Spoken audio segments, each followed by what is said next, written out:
Boa noite, queridos. A paz do Senhor Jesus. Amém? Amém. Também pode parecer que não sou muito amigo do microfone, mas farei uso dele nessa noite, até para não forçar tanto a voz, como a pastora Leia disse. Eu estou vindo numa semana, graças a Deus que deu certo, né, pastor? Mas se fosse uns 3, 4 dias atrás, talvez nós teríamos te ligado e falado: olha, não vai ser possível, porque nós somos seres humanos, né? Estamos sujeitos a enfermidades, mas até que o Senhor tem nos abençoado, curado, estamos vacinados, não é Covid, pode me abraçar depois, fala para o seu irmão, está tudo certo, tá bom? Está tudo na bênção. Então, graças a Deus estamos aqui, estamos com muita motivação da parte do Senhor. É impressionante como o ambiente se torna diferente, não menosprezando o culto cotidiano ou culto normal. Na verdade, não existe culto normal. Quando estamos na presença do Senhor, sempre é sobrenatural. Mas quando há um propósito de se retirar do local normal de convívio para estar isolado ou refugiado, retirado, até o nome retiro tem por denotação se retirar, é para receber algo específico. Então é momentos como esse que ministérios são despertados, pessoas são curadas, pessoas são startadas no propósito do Senhor. É em momentos como esse que você não pode perder nenhum segundo. Eu sou fruto de acampamento de carnaval, eu sou fruto de retiro. Eu, nos meus 14, 15 anos de idade, quando eu via pastores e pregadores pregando, eu falava: puxa, eu quero um dia ser um pastor, mesmo não imaginando que seria ser um pastor ou o peso espiritual do que é o tal chamado, mas pelo menos tinha um desejo. O desejo nascia em um retiro como esse. O desejo nascia. E aqui eu abro um parênteses, ainda que não seja a mensagem, e logo mais faço os agradecimentos, é que eu já chego chegando, já falando a palavra, né? Se alguém tem dúvida como que nasce um chamado, se alguém tem dúvida na sua cabeça, porque muito se fala de chamado, de pastor, de pastora, missionário, missionária, talvez ainda tenha pessoas que tenham dúvida: como saber se eu tenho um chamado, né? Estou falando chamado ministerial, dentro dos 5 ministérios, apóstolos, profetas, evangelistas, mestres, né? Enfim, nesse sentido, para que haja edificação na igreja. Primeiro, o Senhor, ele, antes de derramar a vocação, primeiro ele gera um desejo, algo que queima. Então tem um sentimento no seu interior que queima, ligado com a vocação, ligado com a testificação de pessoas. É uma somatória de conjuntos que vai forjando, vai nascendo um chamado. Por último, no último lugar, talvez o último degrau, é uma unção coletiva visível para todos. É aí que muitos erram nos dias de hoje. É aí que muitos atropelam as etapas e já querem ser consagradas à vista do povo, sem ter passado primeiro por alguns degraus, que são degraus invisíveis às pessoas, como Davi. Davi foi ungido rei de Israel, ele recebeu 3 unções, e somente a segunda e a terceira que ele foi ungido aos olhos da nação. A primeira unção ele foi ungido na sua casa. Então eu imagino que o ministério, antes de começar num púlpito, ele tem que começar na sua casa. Antes de começar no microfone, tem que ser na sua casa. Olha, eu não quero escandalizar ninguém, eu sei que eu vou arrumar confusão falando isso, não sei se está sendo gravado ou não, se está é melhor ainda, mas enfim, é isso. Se alguém quiser, eu tenho 350 argumentos na Bíblia, me chama depois para conversar. Eu não quero colocar uma ordem, para mim sempre Deus é em primeiro lugar, amém, queridos? Amém. Só que se fosse colocar uma ordem, é Deus em primeiro, segundo é a família, terceiro o trabalho, o quarto o ministério. Mas o ministério não é o primeiro lugar? Não. O primeiro lugar é Deus na minha vida. Deus. Segundo lugar não é ministério? Não, é minha família. Amém. Porque se eu não governar minha casa do Senhor, se eu não governar bem minha casa, eu não governo bem a casa do Senhor. Terceiro lugar, o trabalho está acima do ministério? Sim, sabe por quê? No aspecto que, se eu não trazer provisão para minha casa, se eu não trazer provisão para os meus, como que eu posso cuidar daquilo que é do Senhor? Agora, quando eu coloco 4 lugares, eu não estou colocando de ordem que está totalmente distanciada. Se Deus é o primeiro lugar da minha vida, com certeza o segundo, terceiro e quarto se interligam, se intercalam. O que eu quero dizer para você é que você tem que estar bem com Deus, você tem que estar bem com a sua família, você tem que estar bem com aquilo que você traz de pão na sua casa. Com certeza seu ministério vai ser abençoado. O que eu mais vejo é ministério fadado ao fracasso porque inverteu a ordem. Primeiro lugar é Deus, segundo é ministério. O marido esquece da esposa, a esposa esquece do marido, os pais esquecem do filho, todos passando necessidade, passando dificuldade, o cuidar dos filhos dos outros, cuidar do sonho do filho dos outros, e o filho do casal que tem chamado, sempre ficando por último. O que acontece? Acontece que de repente há uma inversão de valores. Então, irmãos, eu estou aqui não para falar aquilo que você gostaria de ouvir, mas eu estou aqui para falar algo que vai curar o teu coração. Nós não estamos mais buscando resultado, performance, aplauso, estamos buscando famílias curadas, famílias saradas, ministérios sólidos, ministérios abençoados. O que mais temos? Olha, são pessoas que outrora falavam assim: depressão é coisa do diabo.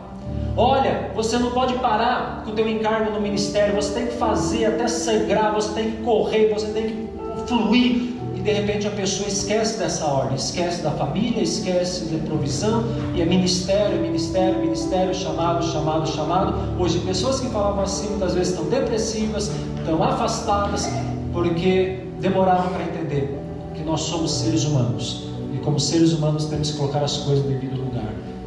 Deus é em primeiro lugar, não tenha dúvida disso. O ministério também está lá em cima, o trabalho também está lá em cima, a família também está lá em cima. Se você quiser misturar tudo isso, misture, contanto que Deus seja o primeiro na sua vida. Todas as outras áreas vão ser abençoadas.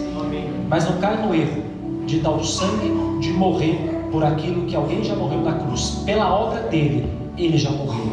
Você não foi chamado para morrer pela obra dele, você foi chamado para viver por aquilo que ele já morreu. E ele ressuscitou, e nós morremos a sua morte e ressurgimos com uma nova vida. Eu sempre levanto essa bandeira, e mesmo que eu sei que eu vou arrumar encrenca com isso, ninguém tira da minha cabeça isso. Se eu estou errado, naquele dia ele me corrigirá, mas eu não abro mão de cuidar da minha vida com Deus em primeiro lugar, não abro mão de cuidar da minha casa, não abro mão de cuidar daquilo que o Senhor tem me dado como sustento, não abro mão de cuidar da chamada que o Senhor tem me dado. Quando invertemos os valores, corremos um risco muito grande. Obrigado, pastora Leia. Obrigado, pastor Tico. Deus abençoe. O Tico nunca muda, pastora Leia. Sempre está lá recebendo com alegria a gente. E como um bom anfitrião, eu estava deixando o carro lá embaixo. Falei, não, deixa aqui em cima, né, para pisar numa grama. Vamos deixar aqui em cima já. Pastora Laís, Deus abençoe. Tiagão, Deus abençoe. E todos os demais. Eu vou ser injusto se eu não citar o nome de alguém. Então quero citar o nome deles, citando também o nome de vocês. Fico muito feliz sabendo que o pastor Amarildo estará aqui amanhã, que ele possa ser usado por Deus como sempre é usado, né? Nosso pastor, nosso paizão, aquele que tem derramado a visão que tem recebido por todos nós, e nós somos muito agradecidos. E eu fico feliz em saber que vocês têm a memória melhor que a minha, né? Ou talvez a palavra foi boa então, porque vocês lembraram da palavra do ano passado, né? E... boa, é isso aí. Talvez seja por isso, irmão. Muito bem lembrado, é verdade. Aí complicou. É verdade, quem bate esquece. Muito bem, é verdade. Mas já que houve essa lembrança, então no decorrer da mensagem eu vou trazer um testemunho, porque também houve uma mudança na minha vida desse ano que nós ministramos sobre discernir os tempos, né, em Eclesiastes, e até citei algo como exemplo do meu trabalho que eu vivia e que a gente não consegue entender, né? E de repente algo nesse meio tempo aconteceu, e dentro da palavra a gente traz um testemunho para que sirva de edificação para os irmãos, e a gente vai prosseguir com o que ele tem para nós nesta noite. Irmãos, eu já vou ministrar, que já fui liberado pela palavra, só fiquei atento com cartaz. Se for verdadeiro, com certeza eu sou obediente, eu tenho um tempo muito hábil, tenho mais de 1 hora para pregar. Aqui não está valendo, né?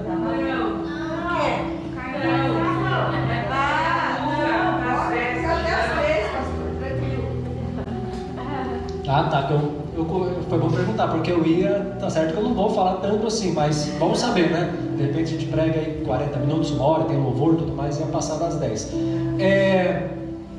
Irmãos, eu acho impressionante como nós muitas vezes desconhecemos algo tão simples de Jesus. Falar um pouquinho sobre o amor de Jesus nessa introdução. Muito se fala, muito se canta do amor do Senhor, mas o amor do Senhor, ele não se manifesta, ou pelo menos não teria razão e sentido se manifestar quando tudo está bem em nossas vidas. Até mesmo quando você ora por milagre, por paz, pense comigo, tem lógica você orar a Deus para te dar paz se você já está em paz, está tudo bem? A paz é manifestação onde existe incerteza, existe caos. O milagre é manifestação da impossibilidade. Da mesma forma, receber o amor de Deus de forma diária faz mais sentido receber todos os dias, mas mais sentido ainda naquele dia que você não está bem, que você prova o amor dele com você, sem julgamento, sem condenação. Tempo atrás preguei na COFES que o local de reunião tem que ser mais para um pronto-socorro, irmãos, que para um tribunal. Hoje em dia, irmãos, você não sabe como tem pessoas se afastando por coisas supérfluas, mas supérfluas que afastam pessoas. Porque tem pessoas que já estão no limite da sua paciência, já vivem num mundo tão a panela de pressão tão grande, que de repente uma única vez que você não cumprimenta alguém, por mais que para mim seja algo imaturo, mas tem pessoas que param de se reunir por causa disso. E muitas vezes nós julgamos, puxa, a pessoa parou de se reunir porque não cumprimentou. Pior, quantas vezes na época da religião a gente já ouviu, já falou isso, saiu Deus manda 10. Essa cultura de sair Deus manda 10 não é a cultura do céu não, meus irmãos. Porque a cultura do céu, se sair o pastor deixa 99 para trás do 1. Essa coisa saiu Deus manda 10. Quantas vezes a gente já cresceu? Eu cresci numa religiosidade assim, que meu pastor, há 15 anos atrás, 20 anos atrás, falava, uma igreja, comunidade grande, olha, se saiu Deus manda 10, aí, puxa vida, não existe isso. Aí essa equação para Deus não fecha, 1 é 1, e vale mais 1 do que o mundo inteiro. A Bíblia diz. Então o amor do Senhor, irmãos, ele faz muito sentido quando você não está bem. Vira para o seu irmão com muito carinho, pergunta para ele, você está bem? Pergunta para ele. Pergunta mais uma vez.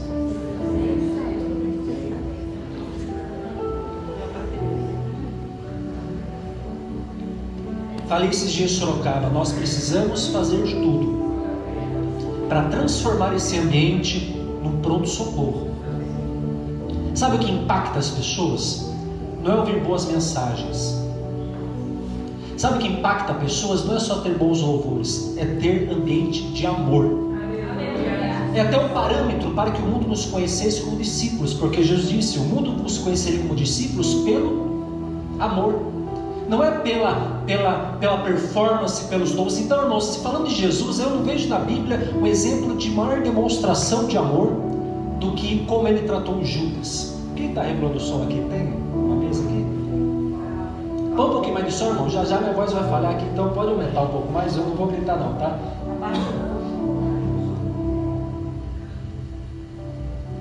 Não é o som de fundo não, querido. Não. É o microfone um pouco mais alto, por favor. Som. Pode aumentar mais. Estou falando longe. Isso, está ótimo. Irmãos, agora você ignorante, falar bem perto do microfone para ficar surdo vocês. Claro que não. Está ótimo, obrigado.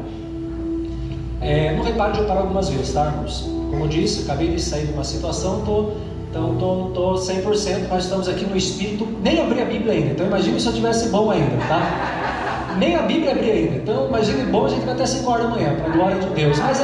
Mas é bom estar desse jeito, porque a força não é minha, a força é do Senhor, amém? Nem que eu me gaste aqui, meus resfenol, benalé, tudo preparado em casa, eu me arrebento aqui. Eu tenho 2 dias para descansar, não tem problema, é que eu vou me gastar, que eu vou em nome de Jesus. Não vou economizar não, fica tranquilo. Nem abri a Bíblia ainda, nem lancei o tema ainda. Irmãos, eu não vejo demonstração de amor de Jesus de forma tão explícita como ele demonstrou com Judas. Eu não quero ser o advogado de Judas aqui, irmãos, mas eu comecei a olhar Judas de uma forma diferente. Como nós criamos preconceito e rótulos, né? Tem alguns personagens da Bíblia que quando a gente cita, todo mundo já mete o pau, sim ou não? Sim. Alguém já viu alguém pregar sobre Judas de forma ao lado bom de Judas ou não? Não. Alguém já viu alguém pregar sobre Marta, o lado bom? Esse é mais fácil, mas mesmo assim alguém dava falha. Eu não vi. Hoje eu já entendo que Marta é tão importante como Maria. E a gente criou já um estereótipo de Marta como uma pessoa que só faz serviço. Não é assim não. Uma igreja equilibrada tem que ter o serviço de Marta, tem que ter a adoração de Maria e tem que ter o testemunho de Lázaro. Então Marta faz parte do convívio. E sem contar que Marta e Maria eram irmãs. Irmãs, não eram desconhecidas. Então Maria tem que reconhecer quem é Marta e Maria, e não ter rivalidade, tem que ter a comunhão. Agora, sobre Judas, irmãos, como eu comecei a perceber um lado diferente de Judas. Pensa comigo. Isaías já tinha profetizado, pastora Leia, que alguém ia trair o Senhor, sim ou não? Sim. Então já havia uma profecia que para se cumprir o propósito de Deus na vida de Jesus, antes dele ir para a cruz, precisaria de alguém que o traísse, sim ou não? Sim. Então já estava uma palavra profética percorrendo a humanidade para que no tempo oportuno encontrasse alguém para trair. É claro que ser usado para trair Jesus, ninguém quer ser usado, né? Pelo amor de Deus, eu também não. O que eu quero falar para você, irmãos, que muitas vezes a gente não imagina o fardo que Judas passou, para que de certa forma não cumprisse a vontade do diabo, para que de certa forma cumprisse a vontade de Deus. porque ainda que o diabo aproveitou da situação e o usou, não teria cruz se não houvesse traição. Alguém precisaria ter traído Jesus, e alguém seria um dos 12. Até então ninguém sabia, poderia ser Pedro, Tiago e João. Judas também não sabia. Judas começou a dar indícios que ele seria o traidor, alguns comportamentos que ninguém percebeu, mas que Jesus já sabia. O que me chama a atenção é que Jesus, sabendo que Judas iria o trair, Jesus não se afasta de Judas.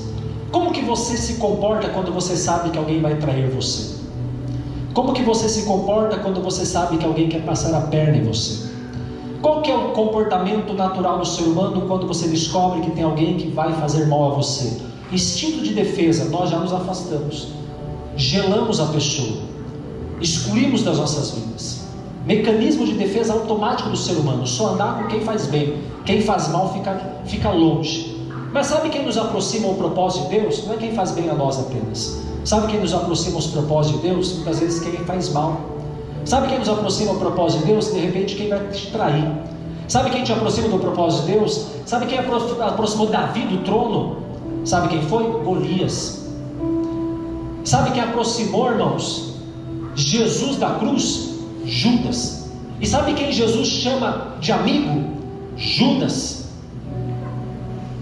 Ou Jesus foi muito irônico, chamar alguém que iria traí-lo de amigo, ou Jesus queria revelar algo. Quem aqui acha que Jesus foi irônico, usou de ironia, chamando alguém que iria traí-lo de amigo? Levanta a mão. Jesus foi irônico? Jesus usa de ironia? Então por que Jesus chamou Judas de amigo? É como se Jesus falasse para Judas: Judas, a profecia de Isaías recaiu sobre você. Alguém vai ter que me trair. Você abriu o coração pro mal, você desenvolveu sentimentos, pensamentos a meu respeito, então alguém vai ter que me trair. Foi você. Você vai me trair. Só que você não precisa ter um fim que você pensa em ter. Se você entender que mesmo com a sua traição, você vai me aproximar ao propósito de Deus. Você vai me trair, mas no final eu posso vir atrás de você, te perdoar, te restaurar, como se nada tivesse acontecido. Ao meu modo de pensar, a negação de Pedro foi muito mais doloroso para Jesus do que a traição de Judas. No meu modo de pensar, negar é muito mais violento do que trair. Jesus já esperava que Judas iria traí-lo. Tinha até uma profecia sobre isso. Jesus ficou espantado quando Pedro negou. Porque negar é você admitir que você nunca andou com tal pessoa. Negar é você admitir que você não conhece tal pessoa. Judas traiu beijando Jesus, mostrando que o conhecia. Mas como eu disse, eu não quero ser advogado de Judas. Eu quero apenas lembrá-lo que você não é diferente de Judas. Eu não sou diferente de Judas. Hoje tem até chamado sábado de aleluia, que é o dia seguinte da sexta-feira da paixão. O que se faz no sábado de aleluia? Malha o Judas. Quem já viu isso, malhando Judas? Quem já viu? Se alguém não viu, se alguém não viu, eu vou replicar para você como que é. Sexta-feira da paixão, por quê? Na sexta-feira Jesus foi crucificado e morto. Domingo da ressurreição de Páscoa. Entre a crucificação e a morte de Jesus e o domingo da ressurreição, tem uma lacuna, sábado de aleluia. Sabe o que eles fazem no dia de sábado? Eles fazem um boneco, geralmente todo feio, todo esquisito, coloca as piores roupas, coloca as piores vestes, e intitula aquele boneco com o nome de... E sabe o que fazem? Levanta ele num poste e todo mundo fica malhando Judas. Todo mundo fica malhando Judas, macetando Judas. Ai, se Judas pudesse voltar no tempo e reviver para ver a fama que ele está tendo até hoje, irmãos. Malhando Judas. E sabe quem que malha Judas? São os mesmos que atiraram a pedra na mulher pega em adultério nos dias de hoje. Sabe quem que malha Judas? Pessoas pior que Judas. Porque Judas traiu Jesus, mas pelo menos traiu debaixo de uma palavra profética. Agora hoje tem pessoas que traem Jesus, não tem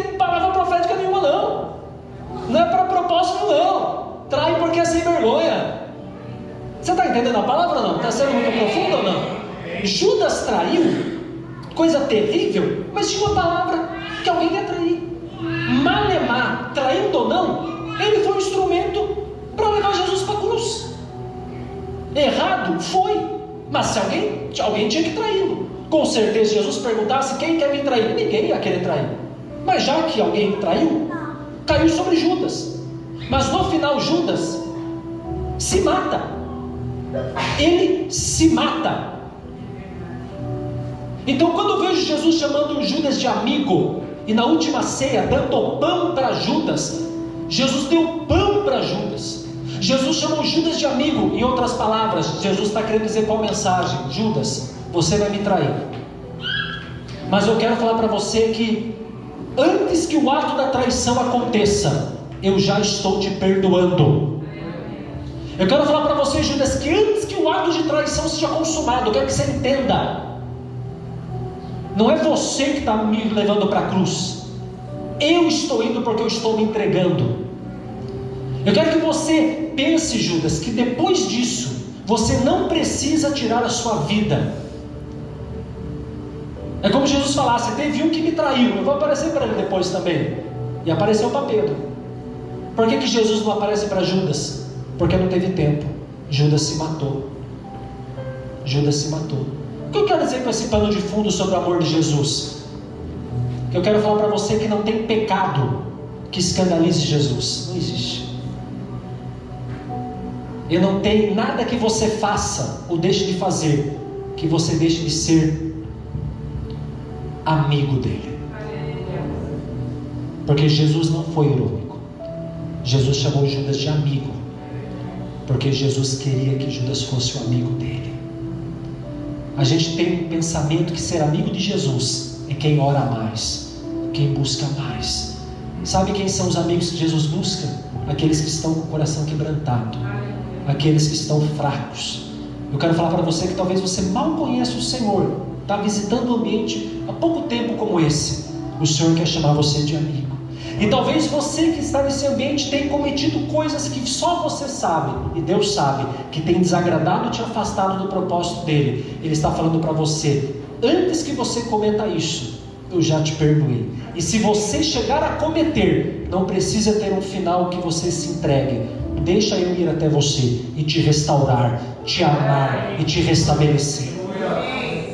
Jesus não desistiu de Judas, porque o amor dele é imparável, o amor dele é inimaginável, o amor dele é fantástico. Debaixo desse amor, Jesus, quando ele é lançado ao ministério, ele foi lançado com muito amor, porque hoje está faltando amor. Hoje, quando a laranja tem suco, todo mundo chupa a laranja. Não tem mais suco, joga fora, é bagaço. Você não é um ser descartável, você não é um ser desprezável. Você pode se colocar nessa noite como um Judas.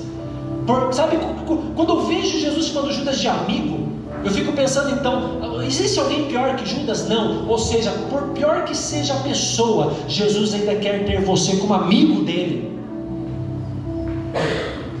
amiga dele. Esse amor para mim, demonstração de Jesus com Judas, para mim é um amor fantástico, sem precedente, sem interesse. Isso cura. Saber que a base do relacionamento de Jesus para conosco é o amor, não é a cobrança. Já falei aqui, se eu não falei, vou falar a primeira vez, se eu já falei, repito. O relacionamento nosso com Deus, a base sempre será o amor, nunca será crédito nem débito. Isso está explícito na parábola do filho pródigo. O pai tinha 2 filhos, o filho mais novo e o filho mais velho. O filho mais novo pegou a parte da herança e foi embora, o filho mais velho ficou. Quando o filho mais novo pegou a parte da herança, foi embora e gastou tudo, não tendo mais nada, voltou para a casa do pai. Quando voltou para a casa do pai, apresentou seus débitos. Pai, pequei perante ti, pequei contra o céu e perante ti, não sou digno de ser chamado teu filho, mas faz-me como Deus trabalhadores, que eu quero ter pelo menos comida na minha mesa.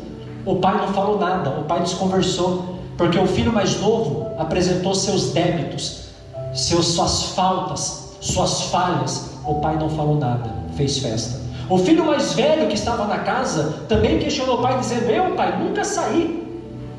eu faço tudo isso, eu cuido da sua fazenda. O filho mais velho apresentou seus créditos, seus feitos. O pai também desconversou, porque o relacionamento do pai conosco não é pelos créditos que você faz a favor dele, ou pelos débitos, coisas que você deixa fazer. A base do relacionamento dele não é por merecimento. A base do relacionamento dele é pelo sentimento que ele tem por você, conquistado na cruz, é pelo amor que ele tem por você.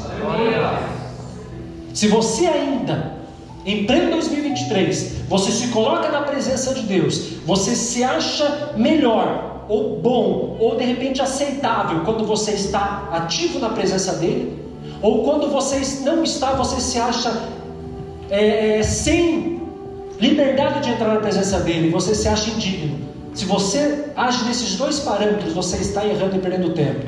Você não precisa apresentar crédito nem débito, é só você estar na presença dele, porque ele já pagou na cruz do Calvário todos os nossos débitos. Ele já pegou a cédula que era contrária a nós, cravou na cruz, expôs a todo principado e potestade e disse: está pago, está pago. Então, quando você se apresenta diante dele, trazendo aquilo que você deixou de fazer, é como se ele tivesse uma dívida para com você ainda. Então, a base do relacionamento é o amor. Quando Jesus sai do batismo, ele ouve uma voz do céu que dizia: este é o meu filho amado, quem compraz a minha alma. E assim começa o ministério terreno de Jesus. A tentação do deserto. Qual é a primeira tentação que o diabo faz para Jesus? Se tu és o, já falei isso aqui muito tempo atrás, se tu és o Filho de Deus, transforma as pedras em pães. Qual que é a tentação que o diabo fez para Jesus? Por muito tempo, pastora Leia, pastora Laís, irmãos, eu pensava que a tentação era relacionada a pedra e pão. Nunca que a tentação foi relacionada a pedra e pão, pular do pináculo ou ver os reinos do mundo. Sempre estava relacionado à sua identidade, porque o diabo sempre tocou nesse ponto: se tu és o filho, se tu és o filho, se tu és o filho. Só que o diabo não tinha coragem, não tinha poder, não tinha audácia de completar a frase, porque Deus não falou: esse é meu filho. O que Deus falou quando saiu do batismo de João? Este é meu filho. Então, qual a palavra que o diabo estava roubando da identidade de Jesus? Não é filho. O diabo estava roubando a palavra. Toda vez que o diabo falava: se tu és o filho, transforma. Ou seja, Jesus ouviu atrás que era filho amado. Agora o diabo está falando: se você é só filho. Nós ouvimos falar de filhos aqui. Eu quero complementar então o que nós temos ouvido. Não basta você saber que você é filho, você tem que saber que você é filho amado. Amém. Filha amada. O que vai mudar não é saber se você é filho, porque você sabe. Mas quantos filhos são abandonados? Quantas filhas são abandonadas? Quantas mães do carnaval hoje, daqui 9 meses, quantos filhos vão nascer? Frutos de esquinas, de carnavais? Sim ou não? Essa é uma época que Moloque, que é um demônio específico de sacrifício de criança, está urrando aí fora. Porque vai ter muitas crianças sendo geradas no meio de prostituição. Mas eu quero declarar que ainda que sejam geradas, o Senhor é poderoso para resgatar em nome de Jesus. O Senhor é poderoso para visitar ruas, vielas e resgatar todos aqueles que já estão determinados para daqui 9 meses nascerem e não saber quem é o Pai, mas vai saber que existe um Pai que vai acolher, que é o Senhor que vai visitar, que o Senhor vai resgatar, porque tem uma igreja que ora. Porque ainda que uma mãe se esqueça do teu filho, a palavra do Senhor diz, Isaías: eu nunca me esquecerei de vós, porque eu tenho o seu nome gravado na palma da minha mão. Então, quantos filhos são gerados e abandonados? Então, filho é uma palavra tremenda e forte, mas o filho só tem complemento com essa segunda palavra que é espetacular: filho amado. Eu quero falar para você que você é filho e é amado em nome de Jesus. Filha amada em nome de Jesus. Queridos, caminhando da conclusão, sabendo que nós somos filhos amados, sabendo que o amor dele nos constrange ao ponto de a forma como ele tratou com Judas, o Senhor então tem um caminhar para nós, e esse caminhar só tem uma forma de caminhar na sua presença. A pastora Leia adiantou aqui, deu spoiler um pouco da mensagem: caminhar na vontade do Senhor, que é boa, perfeita e agradável. Caminhar no propósito do Senhor. Eu não consigo ultimamente fugir de outras palavras que não sejam propósito. E eu queria liberar para os irmãos uma palavra bem recente também, está bem latente no meu coração. Queria liberar uma palavra que você vai entender qual é o modus operandi da sua vida. Modus operandi é um termo em latim que quer dizer o modo que opera a sua vida. Ou você vive, ou a sua vida ela é firmada em plano, ou proposta, ou propósito. Eu queria falar sobre essas três palavras. E eu coloquei o tema da mensagem 3P. Fala para o seu irmão, o tema é 3P. Fale para ele.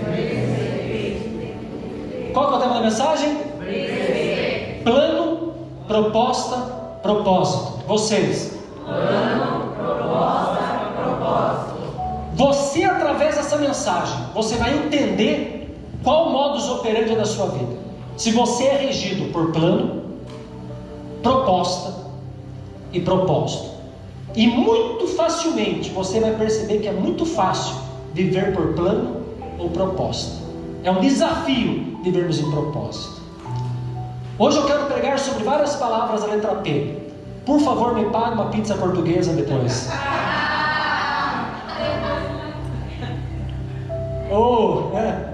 Por favor, faz o Pix. Boa letra P, né? Pix. Palmeiras, não tem um Palmeiras, tem mundial, não. Isso eu não vou falar isso aqui. Fala uma palavra com P para o seu irmão, fala paz. Agora você vai usar criatividade. Fala uma palavra com P que vai ser bênção para ele. Opa, olha aí, tá fluido. Ó, alguém pode pegar isso, água com P, obrigado. Isso aí, prosperidade, paternidade, obrigado. Perseverança. Muito bom. Presença, presente. Então eu queria falar sobre 3P: plano, proposta, propósito. Ainda com as palavras P. No plano tem problema, na proposta tem perigo, mas só no propósito que tem a promessa do Senhor. Por que eu estou falando isso, irmãos? Porque senão nossa vida vive como pedalar bicicleta sem corrente. Quem aqui já pedalou bicicleta com corrente? Qual é a dinâmica de você pedalar? Movimento. O que é pedalar bicicleta sem corrente? Esforço e não sai do lugar. Quantos hoje em dia estão como pedalando bicicleta sem corrente? Um esforço tremendo, um esforço terrível e não sai do lugar. Esse sair do lugar é em todas as áreas, principalmente espiritual, principalmente no chamado, e depois nas outras áreas. Pastor Aléio, o Senhor me deu oportunidade de estar ministrando, aconselhando uma pessoa, né? Eu citei um exemplo para ele. Eu fiquei, Tiagão, comendo uma pizza bem gostoso, tal, nós estávamos algumas pessoas, mas eu comi a pizza, depois ia ter a comunhão, pastor Aléio. Aí eu fiquei, sabe quando você come a pizza pensando, o que eu vou falar para essa pessoa depois? Porque na verdade me convidaram para comer a pizza, teve um momento muito gostoso, para proporcionar um encontro entre eu e uma pessoa que precisava se ministrar. Agora pense como que o profeta vai comer pizza sabendo que no final vai ministrar uma pessoa. Eu fiquei cada garfada numa pizza, que palavra o senhor quer falar? E acabava a pizza e nada, eu ficava comendo bem devagarzinho. A borda eu piquei em 350 vezes para demorar, porque a palavra não vinha. Eu falei, meu Deus, vai acabar a pizza, eles vão querer uma palavra, eu estou sem palavra agora. Aí acabou a pizza, olhou para mim e falei, rapaz, vamos pro seu carro. Senhor, mais um tempinho, até o carro, vai lá sim. Uma pessoa extremamente especial, uma pessoa de renome, uma pessoa com cargo importante na sociedade, ou seja, tinha tudo, pastor Aléio, a pessoa tem tudo para ser feliz, tem tudo, financeiramente, tudo, mas precisava uma palavra porque estava tudo desarrumado a vida da pessoa. E Deus foi muito generoso, com muito amor naquele dia. Aí no carro, entrei, olhei para o teto, Thiago, o teto era teto solar, né? E olhei as estrelas, falei, pronto, o ambiente está começando. Eu olhei para o alto assim, dá para ver os céus, assim, falei, agora é a hora. Quando começa a ter essas coisas, eu falei, eis que te digo. Não é do meu perfil isso, né? Acho bonito que eu creio, acredito, pode vir sobre mim, eu tomo posse, mas aí eu recebo. Mas aí eu falei, olha, varão, o negócio é o seguinte, Deus me dá uma visão e receba. Estava comendo pizza e eu vi uma visão de um quebra-cabeça. E nesse quebra-cabeça, cada peça do quebra-cabeça é uma área das nossas vidas. Quebra-cabeça, você concorda comigo que é uma peça quadrada? Lá acima tem uma concórdia, embaixo um círculo que vai ligando com outras peças até que forma a imagem. Então eu falei para ele bem assim, a sua vida é um quebra-cabeça, assim como a minha. Imagine agora que vamos tirar a primeira peça. A primeira peça é a sua área financeira. A segunda peça é seu casamento. A terceira peça é seu filho. A quarta peça é suas emoções. A quinta peça, a sexta, é seus sentimentos, sua área física, você com você mesmo. Agora imagine que todas essas peças, você, se tem o nome dele, tenta montar. Não vai dar certo, porque se estamos aqui, se você está ouvindo alguém como eu, um pastor, um profeta, porque está desarrumado alguma coisa na sua vida. Então eu quero falar para você o seguinte, que está faltando uma peça no seu quebra-cabeça. Se essa peça não for a primeira e não for a central, todas as outras peças, por melhores que aos teus olhos estejam, não fará sentido e nunca vai ter uma interligação. Qual peça é essa, pastor? Eu falei, essa peça é Deus. Se essa não for a primeira peça da sua vida, e a central, não a do canto, na qual essa peça central você interligue todas as outras peças que são áreas da sua vida, nada vai fazer sentido. Ele entendeu isso. E eu falei para ele, eu não vou conseguir mostrar, fazer algo, é você que tem que fazer. Eu como profeta, homem de Deus, vou apenas pegar uma lanterna e tentar iluminar as áreas da sua vida, para que você identifique através da oração, e vai ter esse momento de restauração. Mas Deus tem que ser a primeira peça da sua vida. Estou aqui falando então, abre parênteses para tempo de retiro aqui para alguém. Você que entrou aqui com a sua vida toda desarrumada, você que entrou com a sua vida aqui totalmente em desarmonia, não vai entrar em ordem se você não entender que a primeira coisa que você tem que colocar em ordem é o teu altar na presença do Senhor. Você pode ter a melhor profissão, como ele tinha, ele tem a melhor profissão. O cara é um doutor, pode ter a melhor profissão, pode ter a melhor família, pode ter o melhor trabalho, pode ter tudo conspirando. Se não tiver essa peça chamada Deus, o senhorio, o governo dele na sua vida, tudo é só questão de tempo, vai desmoronar aos poucos. Agora, se você tiver Deus e todas as outras áreas estiverem no chão, por ter Deus levantado na sua vida, Ele é poderoso para levantar do pó as áreas que estão caídas em nome de Jesus.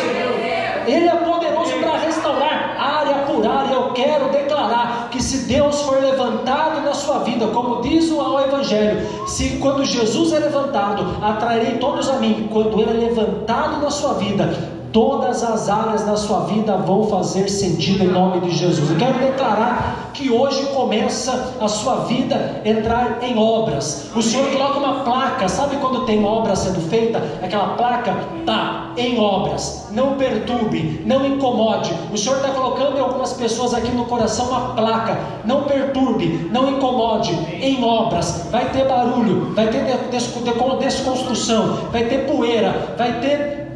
Você pensa que vai sair nada. Deixa o arquiteto, deixa o Senhor, deixa o lavrador, deixa a videira verdadeira, deixa ele trabalhar. Eu quero declarar que não chegará o retiro do próximo ano, e você vai lembrar dessa palavra. Se você colocar Deus como peça principal da sua vida, todas as demais peças, sua vida financeira, espiritual, matrimonial, conjugal, vai fazer sentido e vai dar certo para a glória de Deus.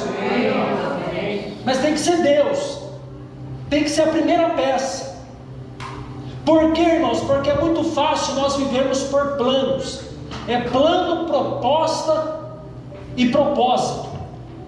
Plano, eu cito Lucas capítulo 12. Abra só para ler um texto, só para ler um versículo, só para ficar um texto para cada item. Lucas capítulo 12. Esse é um texto clássico de alguém que vivia por plano. Se alguém aqui vive por plano, vai se identificar com esse personagem. E se você se identificar, você tem que abordar desse plano urgente, porque você não foi chamado para viver por plano, nem proposta, mas por propósito. Lucas capítulo 12, verso 16. E propôs-lhe uma parábola dizendo: a herdade de um homem rico tinha produzido com abundância. E ele arrazoava dizendo consigo: que farei? Não tenho onde recolher os meus frutos.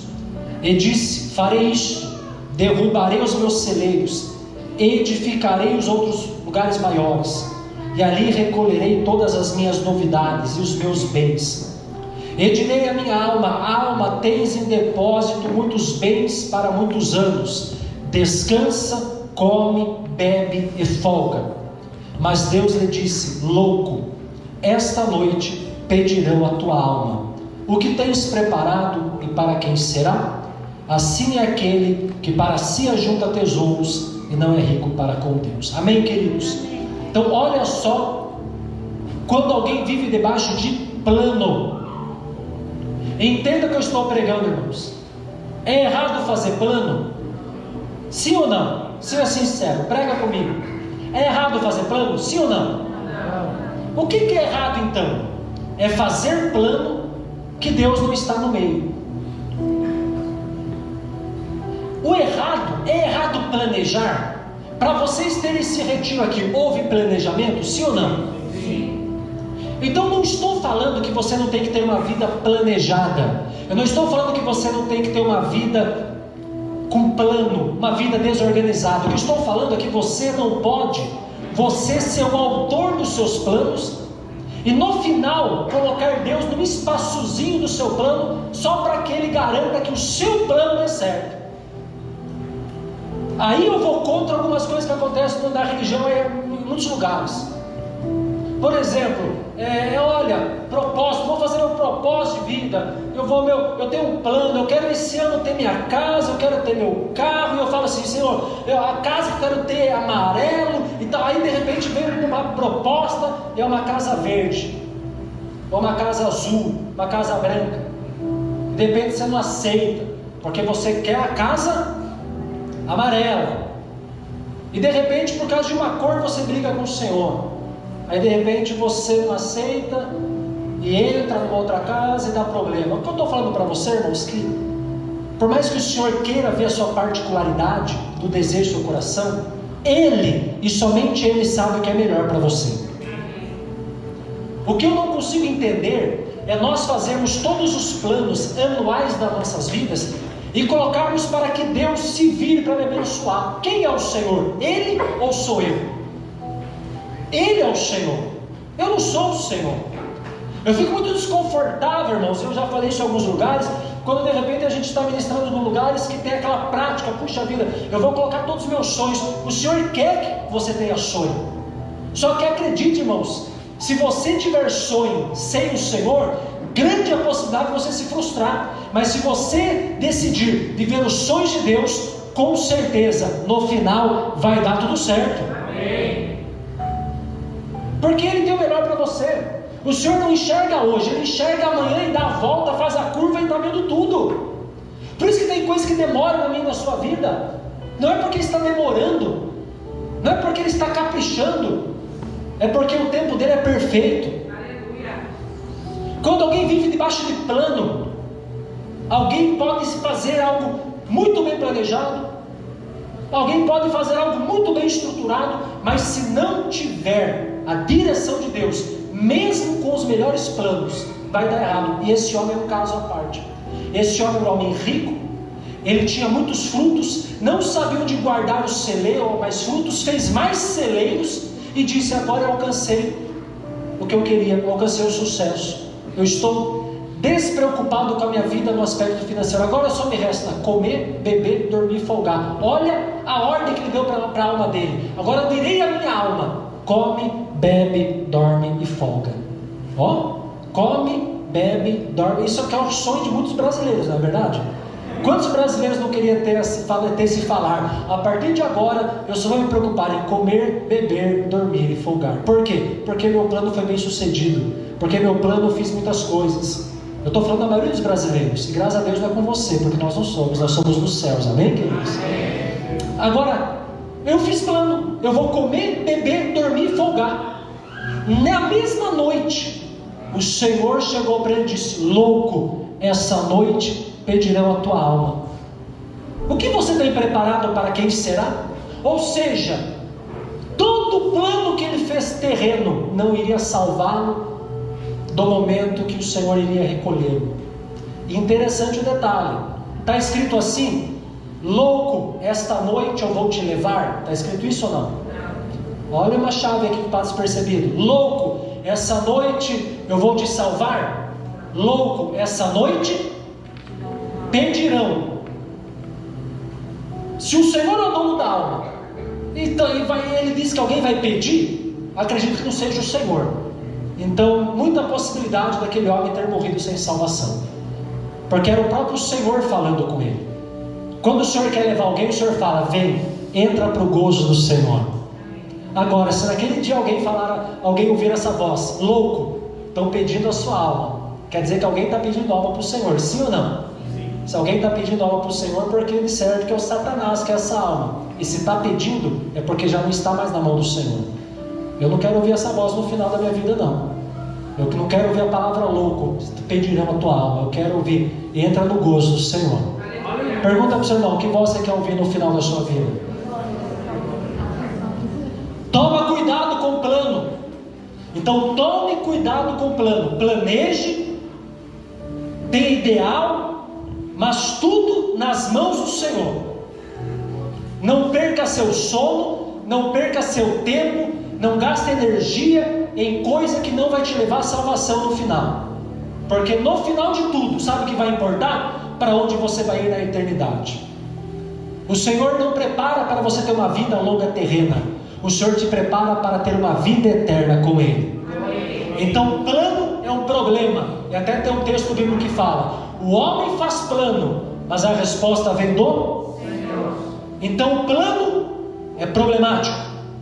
E proposta? Irmãos, proposta é terrível. Tem pessoas que vivem debaixo de plano. Tem alguém aqui que já se identificou? Não levanta a mão, não se entrega. Tem alguém que já se identificou: puxa, pastor, eu sou muito metódico, sistemático. Gente, a pessoa sofre. A pessoa sofre. A pessoa, antes de sair de casa, já vê a meteorologia de qual vai ser o tempo à tarde. A pessoa nem sabe se vai viver à tarde. Tem pessoa que é muito louca da cabeça, irmãos. Tem pessoa que sofre. Tem pessoa que já está fazendo conta do que vai acontecer em dezembro, no Natal, para ver se o 13º vai dar certo ou não. Você nem sabe se vai chegar lá, meu irmão. É plano isso. Você está sendo roubado. Eu estou falando sério. Ou você decide se você quer habitar no passado, ou ficar visitando o teu futuro, ou viver no presente. Você tem que definir em qual 3 estações você quer viver a sua vida. Tem pessoas que já habitam no passado. O corpo físico está em 2023, mas habita, nunca deixou o passado. Habita no passado, habita naquela traição que não foi perdoada, naquela perda que não foi reparada, naquela palavra que ouviu e até hoje martela no coração. A pessoa habita, está habitando no passado. E a pessoa que habita no passado perde o hoje. Por isso que o hoje é chamado presente. Você perde o hoje. E quem perde o presente está colocando em risco o futuro. Tem pessoa que vive no passado. Mas pastor, eu não tenho amnésia. Quem disse que perdoar é ter amnésia? Claro que uma traição, nunca a pessoa vai esquecer na vida uma traição. Claro que uma perda, claro que uma moléstia, um abuso sexual, uma adolescente que teve cotinho com sei lá quem, nunca vai esquecer. Nunca vai esquecer. Então perdoar não é esquecer. Perdoar não é ter amnésia, isso é amnésia. Sabe quando você sabe que você está curado? É quando você lembra, mas você já se lembra sem dor. Já não dói mais. Até lembra, mas não dói. Quer dizer que perdoou. Se você lembra e está doendo, que você está no passado. E é por isso que você vive reclamando com Deus para que não aconteça as coisas hoje. Como que Deus vai fazer algo novo hoje se você está lá atrás no passado? E Deus não é Deus do passado. Então Ele não vai te visitar onde você está. Ele vai esperar você chegar onde Ele está. E onde Ele está hoje, no presente da sua vida. Deus não é Deus. Isso é regressão. Regressão é Deus voltar no passado. Não existe regressão. Existe vida nova. Aquele que está em Cristo, nova criatura é. As coisas velhas se passaram, e isso tudo se fez novo. Não precisa ficar no conto da caronchinha. Vem que eu vou te curar, vou fazer uma hipnose, vou pegar um relógio, vai ficar assim. Pronto. Aí você vai voltar quando lá no ventre. Pelo amor de Deus, eu não lembro nada do ventre da minha mãe. Você lembra alguma coisa? Como que eu vou voltar no ventre se eu não lembro? Não existe isso. Sabe para onde você tem que voltar? Você tem que voltar na presença do Senhor. Você tem que voltar para a cruz. Você tem que voltar para o propósito do Senhor. Você tem que voltar para o sentido do Senhor. Você não precisa carregar esse fardo, esvaziar a sua mala hoje.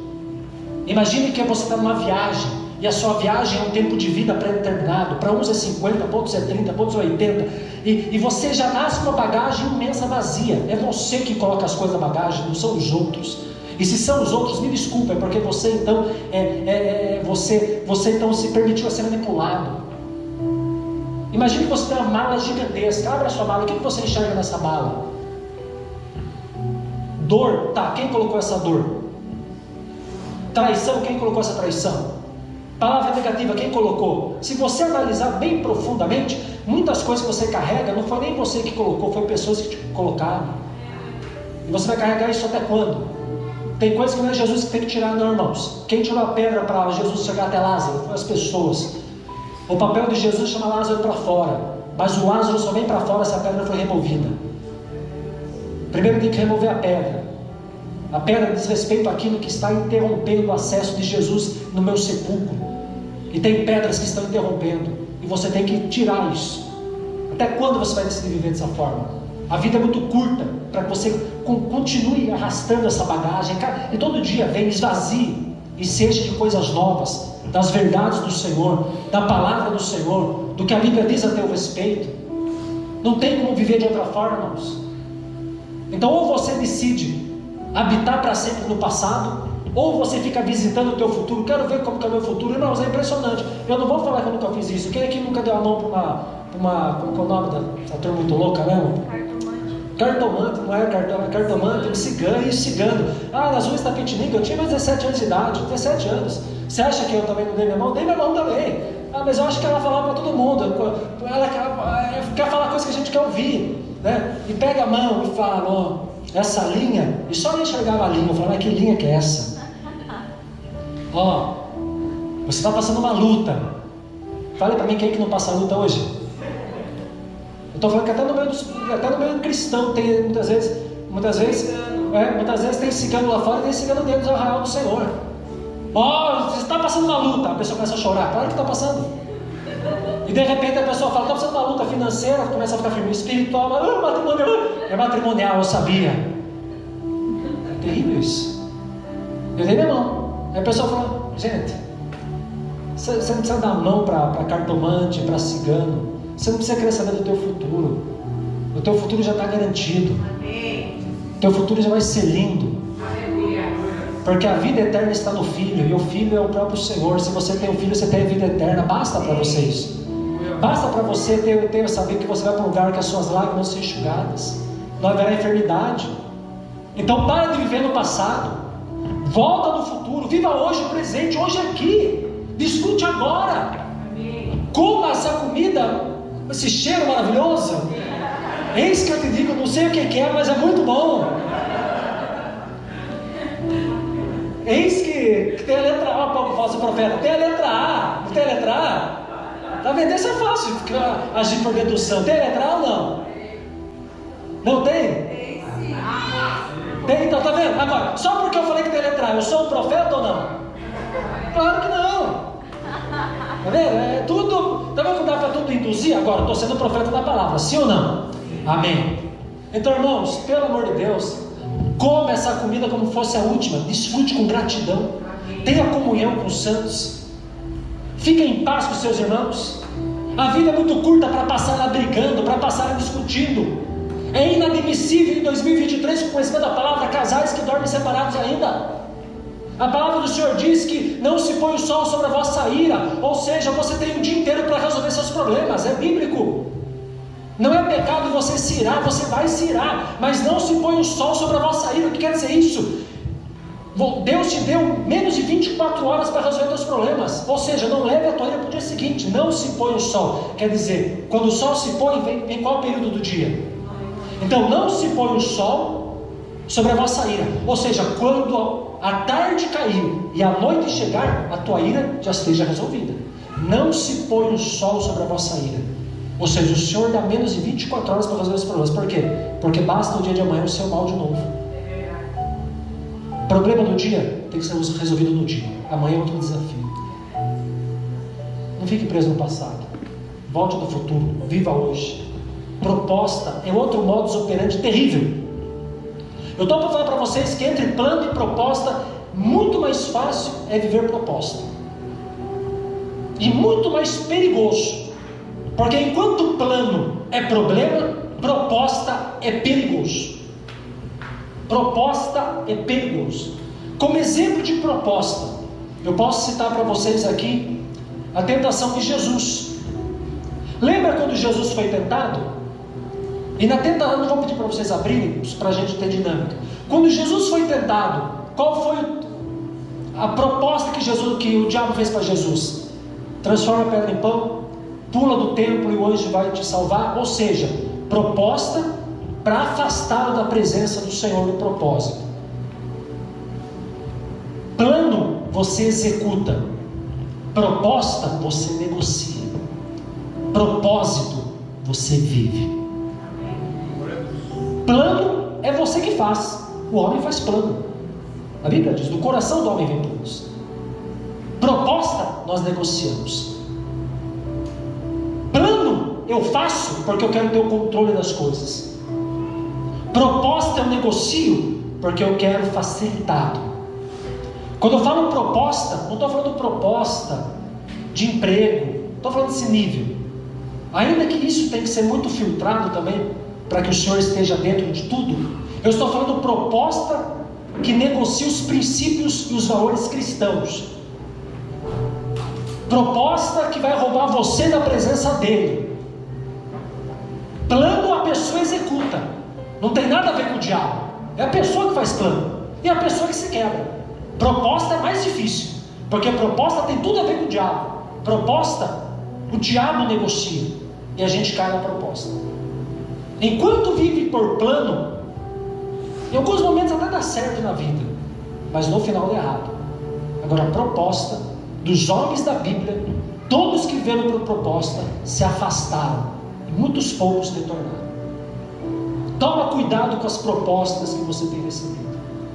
Como exemplo de proposta eu cito o próprio Satanás, que fez propostas e insistiu para tirar Jesus do propósito.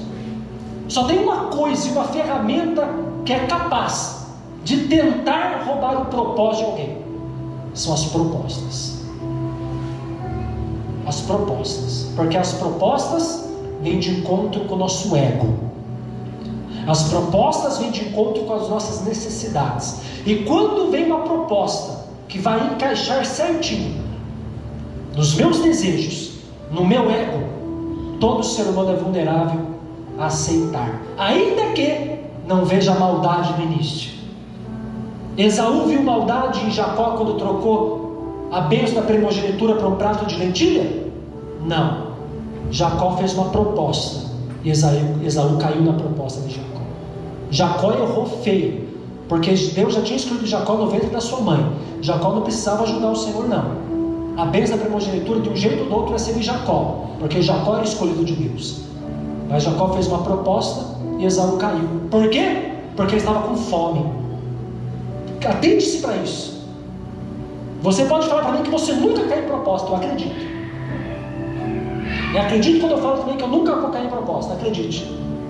Mas eu já não vou colocar minha mão no fogo por você, nem você por mim, e ninguém por nós, quando vem uma proposta, quando você estiver passando fome. Fala para o seu irmão assim: eu não ponho a mão no fogo por você, não.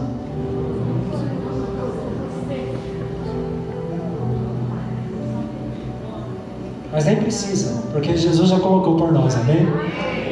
Eu quero dizer para você o seguinte: que nós nos achamos fortes, nós nos achamos espirituais, até que venha a fome. E essa fome pode ser em várias áreas. A fome financeira, problema financeiro atrás de outro, não aguenta mais, está quase perdendo o casamento por causa da vida financeira. Aí vem a proposta. Ninguém vai saber, é uma vez só, não precisa fazer 2 vezes, é só uma nota, é só omitir, não precisa mentir não, é só uma omissão. Quem fala para mim que 99, ou talvez um pouco, vamos ser mais generosos, talvez 90% dos políticos, né? Quem sou eu para falar 100, né? Eu também não quero ser aquele que mal ajuda se a gente também ajuda muitas vezes, não é verdade? Mas quantos e quantos entram com o coração bom? Você fala: esse nunca vai roubar, esse nunca vai fazer mal, e de repente Puxa vida, o que é que acontece? Não generalizando, porque de repente juntou a proposta com a forma. Quantos pastores você fala, esse aqui já tem a auréola, só falta o senhor arrebatar. De repente, o ministério acaba, se descobre o motivo: traição. Pastor saiu com a secretária, aquele escândalo todo. Parece que é normal hoje, isso não é normal, mas acontece. E você acha que tal pastor queria cometer tal coisa? Ou tal político? É porque a gente fala. Porque quando estamos com áreas fortalecidas. Por isso que a oração do Pai Nosso final é: não me deixe cair. Você sabe o que significa essa parte da oração? Você vai explicar para mim. O que significa não me deixe cair em tentação?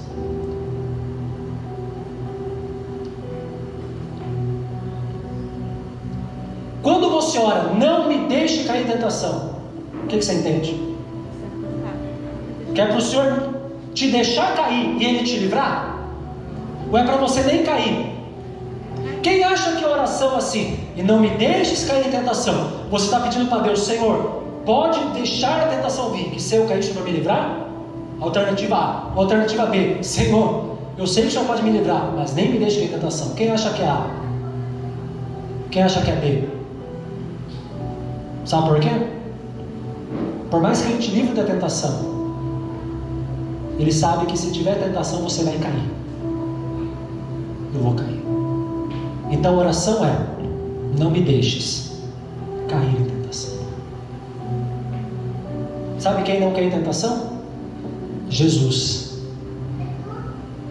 Alguém pode falar: eu não caio em tentação, pastor. Mas que tipo de tentação você está achando que eu estou falando?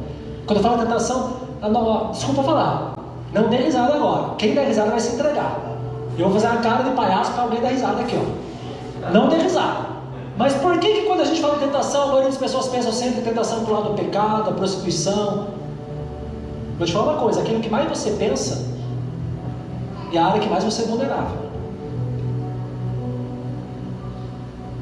Aquilo que mais você pensa é a área que você é mais vulnerável. Tentação não é só área física, sexual. Não me deixe cair em tentação. Não me deixe cair em tentação de falar mal do meu irmão. Não me deixe em tentação de fazer fofoca. Estou falando disso também. Não me deixe em tentação de julgar. Estou falando disso. Porque é muito fácil julgar. É muito fácil falar mal do próximo. É muito fácil não se colocar no lugar.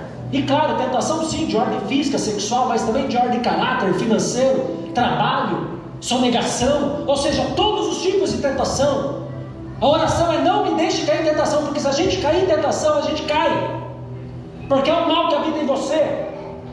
Me desculpa a franqueza, por mais bonito que você esteja nessa noite, eu quero falar para você que você não é bonzinho. Eu não sou bonzinho. Nós somos alguma coisa, é porque o Espírito do Senhor está sobre nós. Mas Paulo disse, se alguém ainda não concorda com a minha palavra, eu vou dizer então o que Paulo disse: o bem que eu quero fazer não faço, e o mal que eu não quero eu faço. Por quê? Por causa do mal que habita em mim.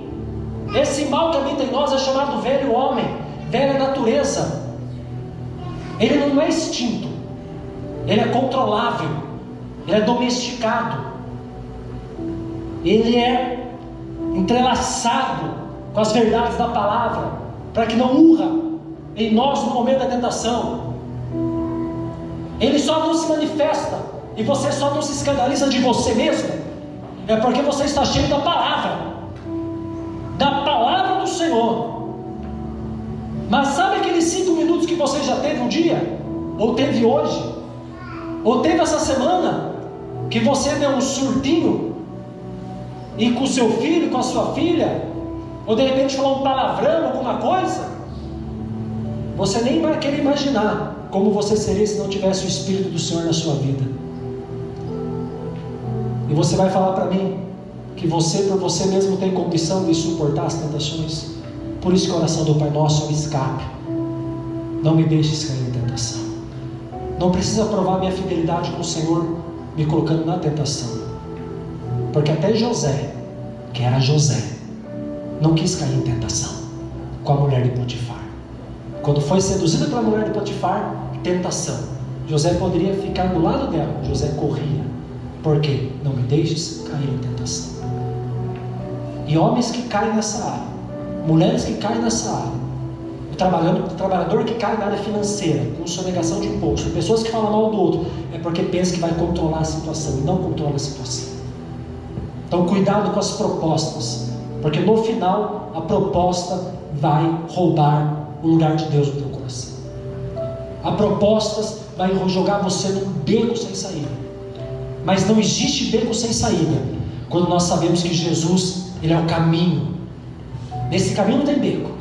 Mas não sei porque eu estou dizendo essa palavra profética dentro da proposta. Que você possa ser revestido pelo Senhor. Porque você vai ter que saber onde reclinar sua cabeça nos dias de hoje. Nos dias de hoje só tem 2 lugares para reclinar a cabeça. E onde você reclina a sua cabeça vai determinar o que você vai receber. Se você reclinar a cabeça no peito de Jesus como João, você vai ter revelações como ele teve do Apocalipse. Mas se você reclinar a sua cabeça como Sansão reclinou no colo de Dalila, você vai ter sua visão roubada. Só existem 2 lugares para a igreja reclinar a cabeça: ou no colo de Dalila, ou no peito de Jesus. Quem reclina a cabeça no colo de Dalila, a igreja que reclina a cabeça no colo de Dalila, aquela passagem que Dalila quis saber o segredo. Ô Sansão, deita aqui. Dalila colocou Sansão no colo dela, fez carinho em Sansão, conta o teu segredo, e arrancou o segredo de Sansão. Porque no final a proposta quer roubar o teu segredo, a proposta quer roubar a tua identidade, a proposta quer roubar a sua intimidade. E quando Sansão dorme e reclina a cabeça no colo de Dalila, ele acorda, corta o cabelo dele, o voto nazireu é quebrado, fura os olhos dele. Primeira coisa que Sansão perde é os seus olhos, é a visão. Eu fico muito preocupado, pastor Léa, quando alguém está perdendo a visão. E um dos sinais que alguém está perdendo a visão é porque está reclinando a cabeça no lugar errado. Porque quem reclina a cabeça no peito de Jesus, pastor Laís, irmãos, pastor Léa, tem visão do Apocalipse. Mas se vocês como pastoras, para cooperar com o povo de Deus, vocês perceberem que alguém que tinha visão, está começando a perder visão, comece a cooperar com esse irmão com muito amor. Porque cabeça no peito tem visão, cabeça no colo perde a visão. Cabeça no peito de Jesus. O que significa cabeça no peito? Sentimento. Quando João discípulo amado, colocava a cabeça no peito de Jesus, ouvia o coração de Jesus humano. Quem reclina a cabeça no peito de Jesus, está ligado com os sentimentos de Jesus, então vai ser preservado da morte. João foi o único discípulo que não foi morto de forma doida, crucificado, arrebentado, decapitado. Ele foi morto de morte natural na velhice.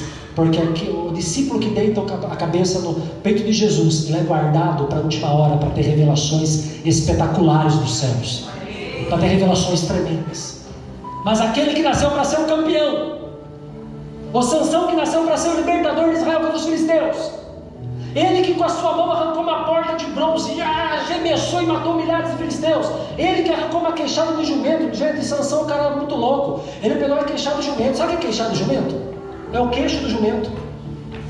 É o queixo do jumento. Agora imagine Sansão pegar o queixo do jumento. Eu quero imaginar, pastor, que estava morto o jumento, pelo amor de Deus, né? Sansão também não era tão terrível. Tinha um jumento morto, Sansão pegou o queixo do jumento. Pastor Laís, ele pegou a boca, ele fez assim, ó, tirou o queixo, uma queixada. Ele fez como um soco inglês. O soco inglês de Sansão era o queixo do jumento, uma queixada do jumento. É a palavra. É sério, queixada do jumento com os dentão. Já pensou, gente? Sansão fazendo assim, ó, com os dentão, o jumentão. Sansão matou milhares. Sansão arrepiava. O Espírito do Senhor vinha sobre Sansão. Sansão era aplaudido. Sansão era a esperança de Israel. Até que Sansão deixou de reclinar nos colos da vontade do Senhor, sobre o peito o sentimento do Senhor, e Sansão passou a se refugiar no colo de Dalila. Eu não estou falando que você vai deitar a sua cabeça no colo de mulher, não. Eu estou falando que toda situação que você deixa de acessar o coração do Senhor, você está acessando outras coisas.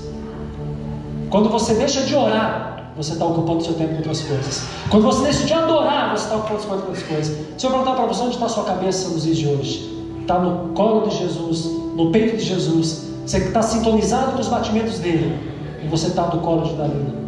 Dalila representa a mulher, mas na verdade representa a situação que te aconchega. Dalila representa uma situação que te dá amparo. Dalila representa a situação que te aceita. Que Dalila primeiro aceitou Sansão, abraçou Sansão, protegeu Sansão e no final roubou Sansão. O ladrão não vai vir como ladrão de um jeito que você sabe que ele é ladrão. Palavra de sabedoria para alguém aqui que está sendo roubado dos princípios de Deus. Sabe por que muitos são roubados dos valores de Deus? Porque acham que o diabo vai vir como o diabo, soltando fogo pela boca, com chifre, tridente e o rabo, e fala, soltando gargalhada, eu sou Satanás.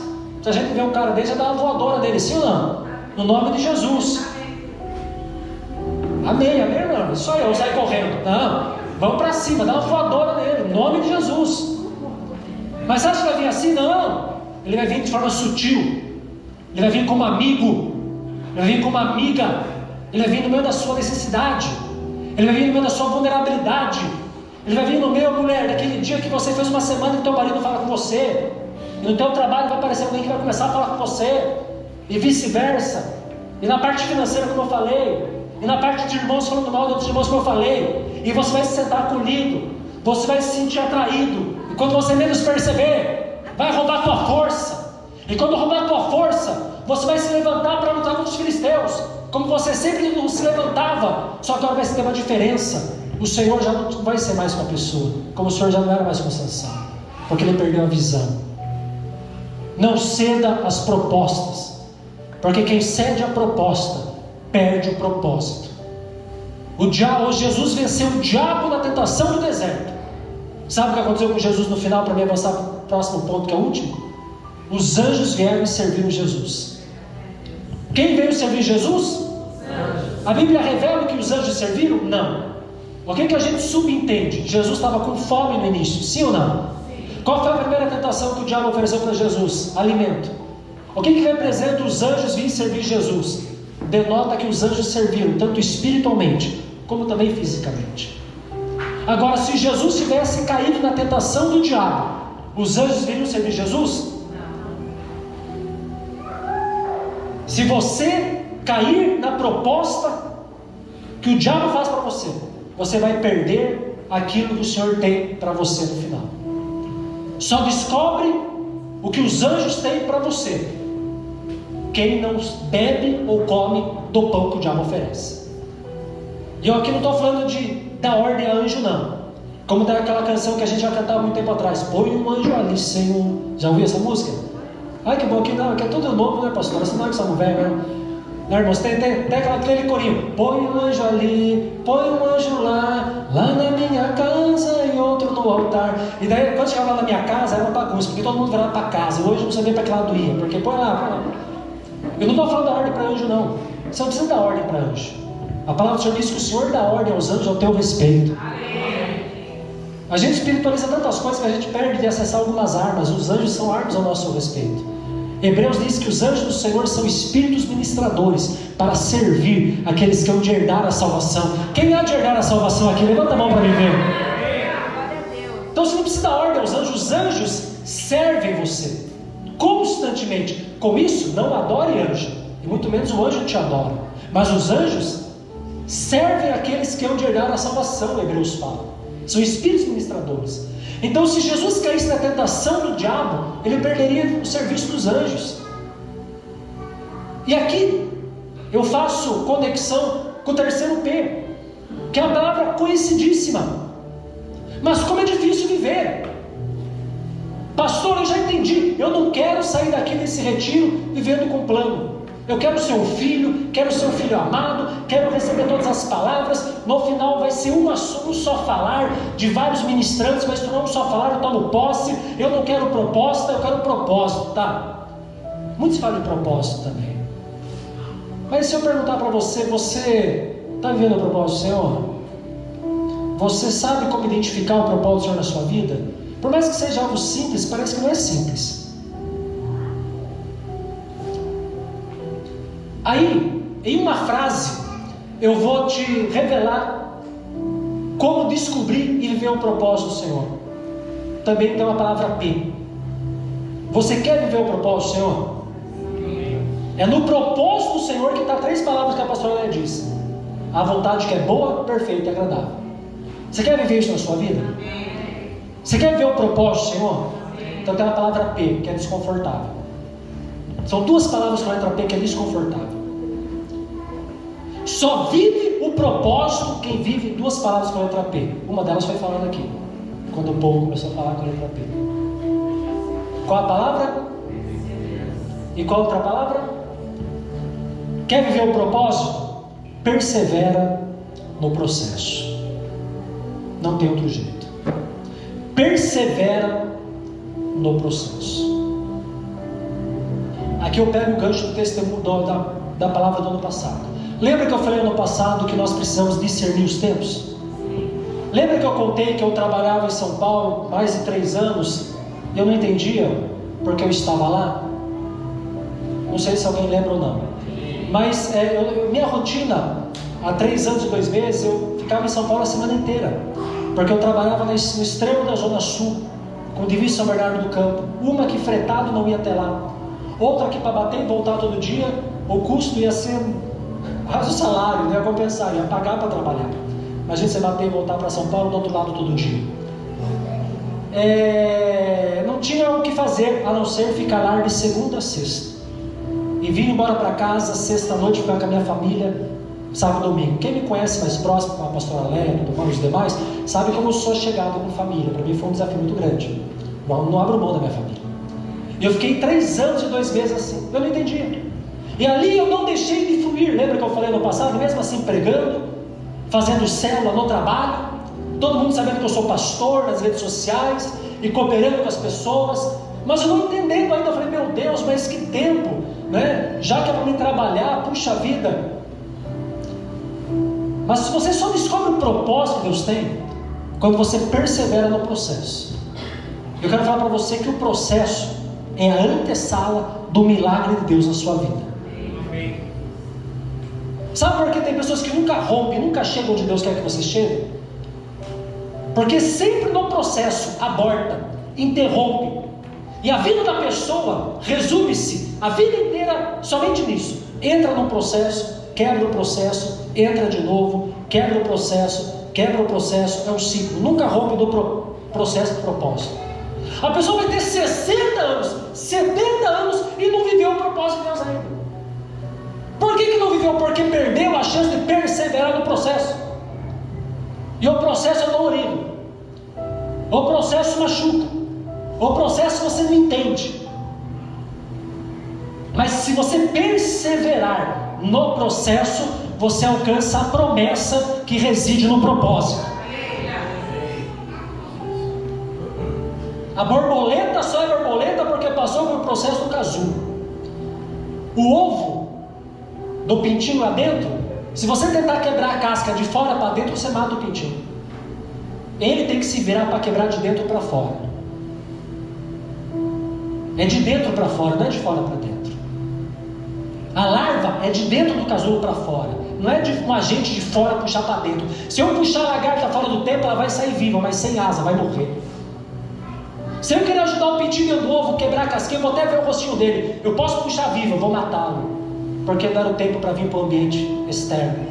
Ele tinha que quebrar, e parece que ele vai morrer.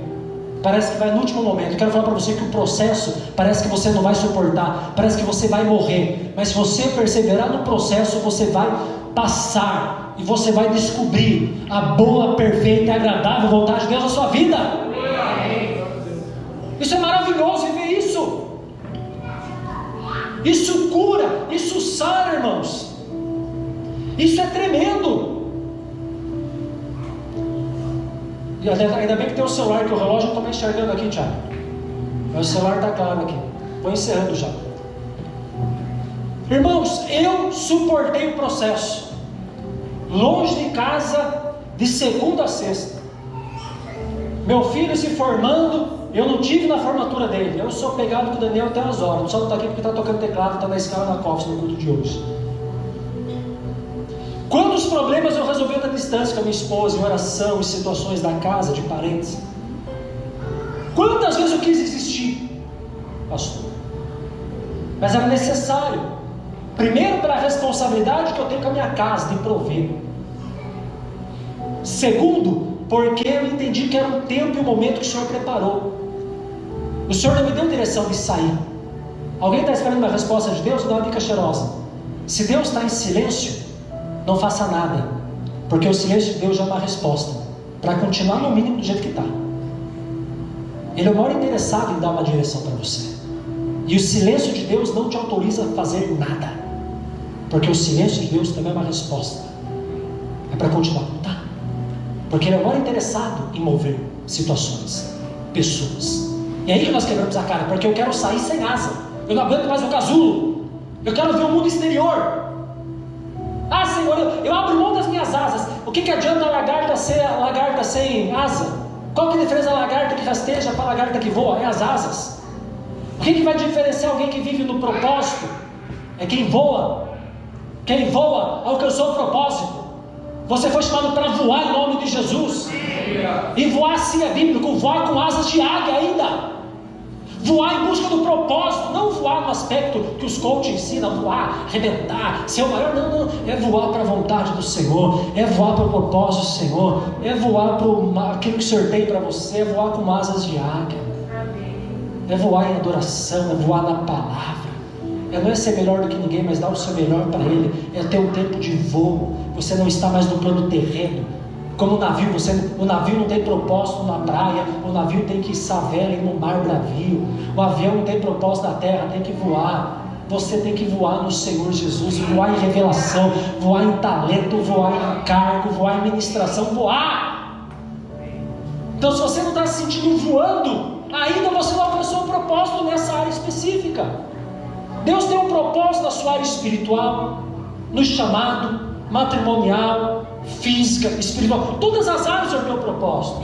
Se alguma área você não se sente voando, quando eu falo voando, não é tendo o melhor, não é isso, eu estou dizendo fluindo, acontecendo, sendo satisfeito com o que o Senhor tem feito, mesmo sendo algo pouco, te dá alegria em nome de Jesus.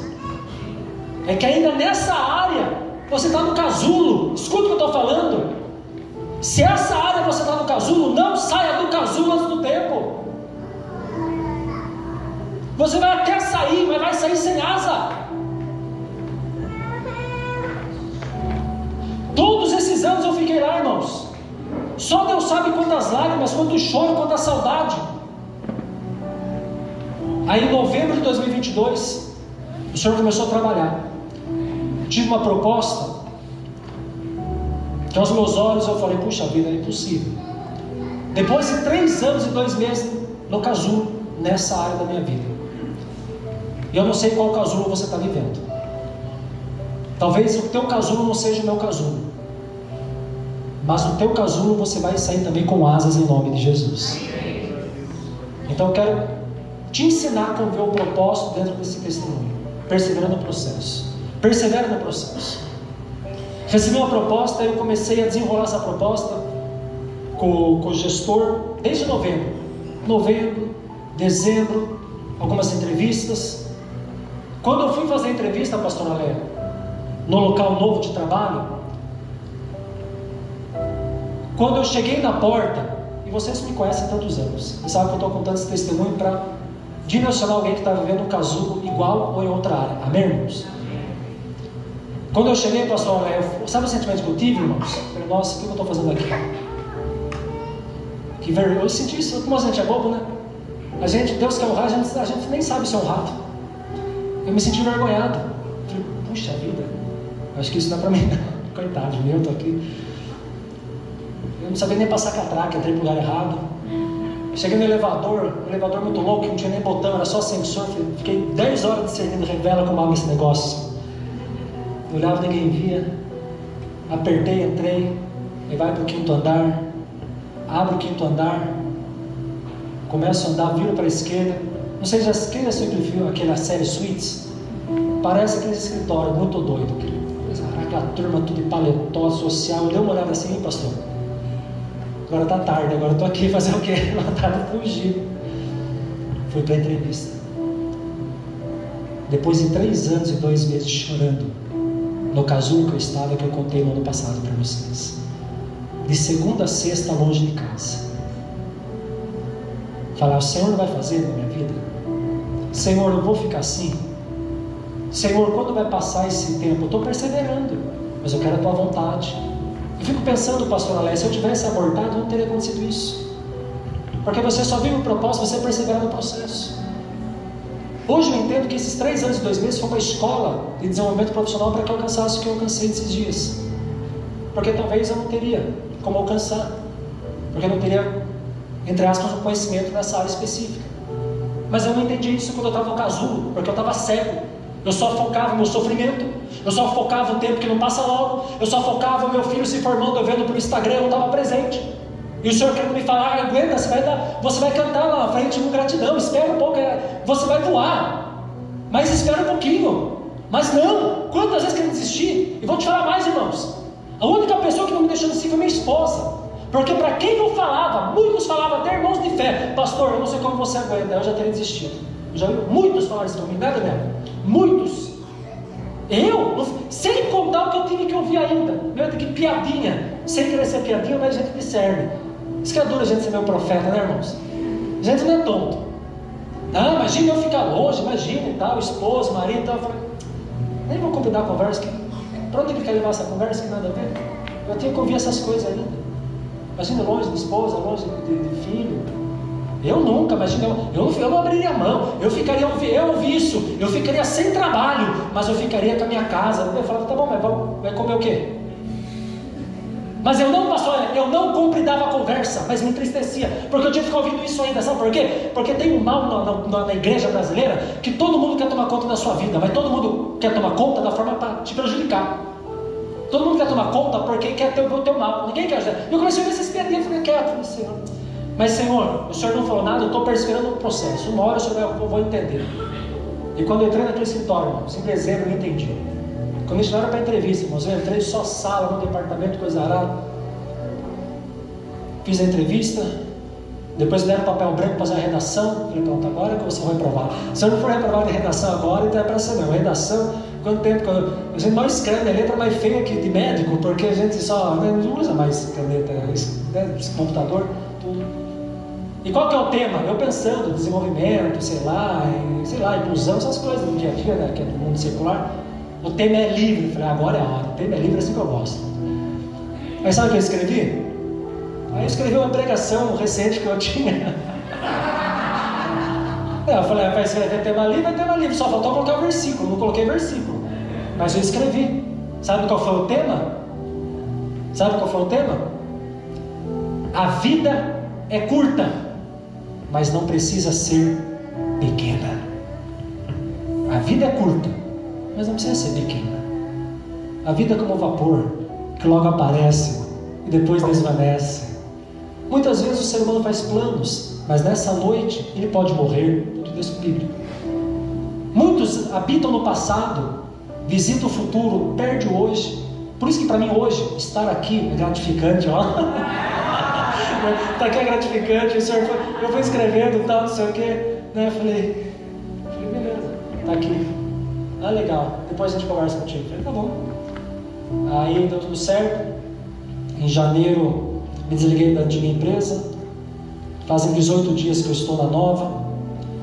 Para mim isso não faz diferença nenhuma que eu vou dizer. Mas graças a Deus, quando eu falo diferença, eu não estou falando de, eu não tenho, vocês me conhecem, a pastora me conhece há muitos anos. Ela sabe, conhece meu coração de sentido. Se eu falar que eu sou humilde, eu estou sendo orgulhoso, né? Que alguém falar que é humilde, é orgulhoso, né? Mas vocês me conhecem há quantos anos? Essas coisas não mudam meu coração, nunca vai mudar, porque eu nunca vou esquecer de onde eu saí. Mas irmãos, o ambiente, a forma de recepção, a forma de trabalho, mesmo sendo em São Paulo, eu tenho fretado pela empresa que eu estou em casa todo dia. Eu chego mais cedo em casa do que pessoas que trabalham em própria Sorocaba, porque a empresa na Perdizes, um bairro nobre de São Paulo, das maiores construtoras, e em poucos dias de trabalho, pegando tudo novo, o Senhor já me deu contato com os engenheiros, com os sócios, com pessoas tão rápidas que eu nunca imaginava. Eu não sei onde enfiar a cara, mas são coisas rápidas que estão acontecendo. Eu não sei o que pode acontecer comigo amanhã ou depois, mas se só foi isso que vai acontecer, já está sendo muito mais além do que eu imaginava nessa área da minha vida. Então eu quero falar para você o seguinte: vale a pena perseverar no processo, porque aquilo que os seus olhos não viram, que não subiu ao teu coração, em qualquer área da sua vida, é aquilo que o teu bom Pai já preparou para você. Já está preparado para você. Eu não imaginava isso. Eu não imaginava. Vocês não sabem a minha alegria, irmãos. Pode ser simples. Quando eu saio de manhã, pastor, agora eu saio com alegria. Eu saio com alegria. Não que para mim, repito, faça diferença. Não, para mim não faz diferença coisa nenhuma, mas eu estou apenas dizendo com alegria. Quando agora eu pego, tenho que escolher, porque agora só de social que trabalha. Agora eu tenho meu notebook que a empresa me deu. Agora eu tenho meus programas, eu tenho Uber corporativo. Eu rodo por São Paulo inteiro visitando as obras, gasto mais de 100, 150 reais por dia. Jogo na conta da empresa, a empresa me paga. iFood corporativo, isso vou começar a dar prejuízo. Eu estou contando isso, não estou contando nada, eu estou contando o que eu nunca imaginava. Eu estou falando para vocês que eu sou tão tonto, tão bobo, que quando eu entrei, por que eu falei para vocês o sentimento que eu tive? O que eu estou fazendo aqui? Sabe quando eu falei o que eu estou fazendo aqui? Ali o Senhor me curou, pastor Alério. Porque o Senhor falou assim, por que não? Por que não? Porque a gente vem numa cultura da religião lá fora, e infelizmente até na mensagem do reino que a gente escutou, se a gente não souber filtrar, a gente se acha indigno de receber tudo que o Senhor tem para nós. Amém. E a gente deixa de viver o que o Senhor tem. Com muita carga da religião que a gente recebeu, que é culpada. Vou repetir, e se a gente não tomar cuidado, ainda que seja a mensagem da restauração, se a gente não entender na ótica da palavra, a gente vai ter aquele sentimento que não, você é sempre o coitadinho, porque eu tenho que desaparecer, eu tenho que me humilhar, eu tenho que me humilhar para o Senhor, eu tenho que me reduzir para o Senhor. Mas a Bíblia diz que no mundo nós seremos luzeiros, sal dessa terra. É diferente. Um pregador da palavra que prega desde os 18 anos. Eu prego mais de 22, 23 anos a palavra, Deus. O Senhor me dando a bênção na minha mão. E o sentimento que eu tive, o que eu estou fazendo aqui? O Senhor falou para mim, por que não? Agora faz sentido, né, filho?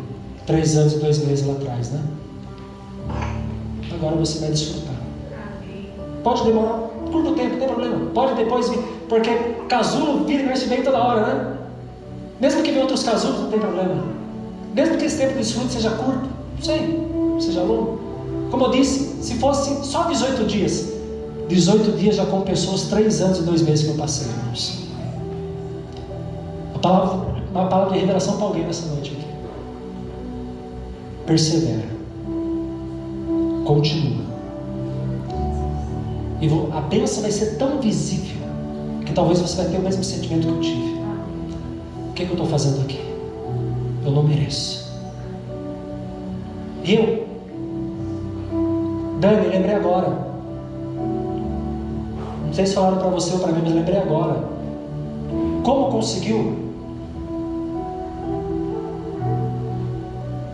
Eu coloquei no Instagram, no story, que depois apareceu só 24 horas, só com gratidão. Ai, que susto, eu pensei que era arrebatamento já. Mas eu sei que não era porque todos vocês estão aqui, ó, viu? Porque se fosse, teriam seguido. Pastora Leia, ainda, olha que louco. Enquanto eu estava nos 3 anos e 2 meses, Thiago, no casulo, eu ouvi as palavras. Se fosse eu não aguentaria. Agora que eu estou no desfrute, qual a palavra que eu já escutei? Eu estou falando, escutei de irmãos, de fé. Mas como? Não é louco isso? Mas eu entendi, não foi por maldade, tipo, porque surpreendeu. Como? Como? Você não vai se orgulhar. Você não vai esquecer de onde o Senhor te tirou. Mas está chegando o tempo em uma área da sua vida que vão perguntar: como? Como? Porque a vida não é só sofrimento, irmãos. A vida não é só luta. A vida não é só labuta. Eu sou pregador de reino, eu sei do que eu falo, irmãos. A gente sofre, luta, não tem dúvida. Mas deserto não é lugar de permanência, não. Deserto é lugar de passagem. Deserto não é lugar de permanência. Deserto na história de Israel é lugar de passagem. Só demorou porque o povo murmurou. Se não murmurasse, era 40 dias de passagem apenas. Eu vou te falar, talvez eu não desfrutei antes, porque eu me achava indigno. E o senhor teve que ter, talvez no tempo de casulo, curar ele de complexo, que eu imaginava não ter. E como que o senhor pode me abençoar se agora alguém falar, pastor, está aqui, estou te dando um carro? Não, irmão, eu não sou digno. Por isso que o senhor não faz. Porque se fosse um tempo atrás eu não era digno. Fala, irmão, eu não aceito. Se de repente Deus não vê alguém que eu creio, pastor, o senhor mora em apartamento, paga aluguel, o senhor não tem casa, não, tá, eu ganhei uma herança de 2 milhões, pastor, eu vou te dar, para mim, 2 milhões, sem conta, dá uma entrada na casa. Não, irmão, Deus o livre, se fosse usando eu não aceitaria. Sabe por quê? Porque nós somos tão complexados que a gente não está aberto para ser honrado. E o nosso Deus também tem um tempo de honra para nós, só que a gente já pensa, quando fala em honra, já pensa no tempo da religião, ou já pensa no tempo de reino que mete o pau em honra. Nessa honra tem que meter o pau mesmo. Nós estamos falando do tempo de Deus na sua vida. Puxa, eu sou casado, eu tenho uma família para cuidar, eu tenho um filho, eu tenho sonhos, a vida inteira cuidando dos sonhos dos outros. Será que é pecado Deus pensar e fazer para mim também agora? Por causa disso eu vou me desviar? Claro que não. Já estamos lascando fogo lá também, não vai mudar nada. Eu estou falando para você o seguinte: deixa Deus te curar de complexos, que coisas grandes virão na sua vida. Vai romper seu ministério, vai romper sua vida espiritual, vai romper sua vida profissional, vai romper, porque você hoje vai sair daqui não por plano, nem por propósito, nem por propósito, mas para propósito tem que aguentar o tranco. Eu falo para você, não foi fácil, quis desistir, pessoas falaram para desistir.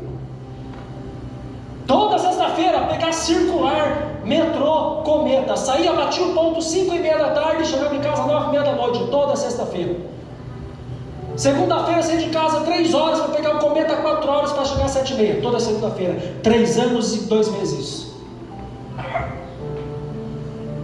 3 anos e 2 meses, não foi um ano, não foi um dia, foi 3 anos. 18 dias que eu estou vivendo, para mim já valeu tudo que eu passei. Então eu estou para falar para você com autoridade. Como eu saí do casulo nesse aspecto, o Senhor é poderoso para tirar você do casulo nessa noite. Amém.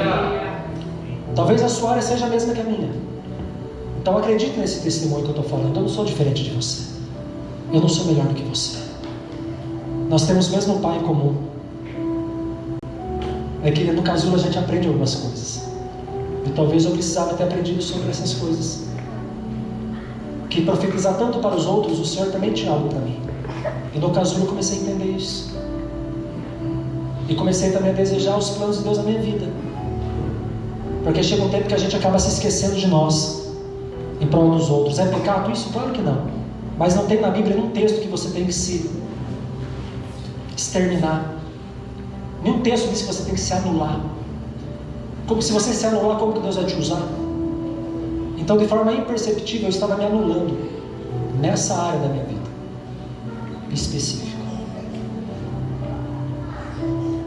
E a voz veio naquele dia, quando eu falei: o que é que eu estou fazendo aqui? A voz veio: por que não? O Senhor tem essa voz no coração de alguém nessa noite. Por que não? Não é plano, não é proposta, é propósito. Eu quero orar. Mas eu quero orar antes que até o louvor venha, eu quero orar especificamente por alguém que está vivendo isso. Quero abraçar você. Sentir a presença de Deus, nós já sentimos, estamos sentindo, amém, queridos? Amém. Foi uma coisa louca aqui, vocês são doidos, você é louco, vocês não existem. Estava cantando aqui, na pouco já tinha pessoa caída na minha frente ali, que a irmã foi ministrar, depois do lado, pessoas chorando. Gente, o ambiente já está fantástico, sim ou não? Então, de derramar, de presença, já está cheio esse lugar, e glória a Deus por isso. Eu quero cooperar com o Senhor para orar de forma específica. E se continuar, amém. Se agora for um momento mais introspectivo interno, amém. É Deus da mesma forma, porque a palavra foi lançada. Mas eu quero orar para alguém específico. Então você fecha seus olhos, curva sua fronte. Eu quero cooperar com Deus para você que não aguenta mais. Eu não quero orar por quem está no casulo, não. Eu quero orar por quem não aguenta mais, está quase chutando o balde, já não está aguentando mais. Eu estava no meu limite, irmãos. Aí o Senhor rompeu. O Senhor rompeu nessa área. Eu quero orar por você sentado mesmo. Você vai colocar a mão no teu coração ou de pé. Eu quero orar por você. Agora, por favor, ó, gente, se for todo mundo, eu vou acreditar.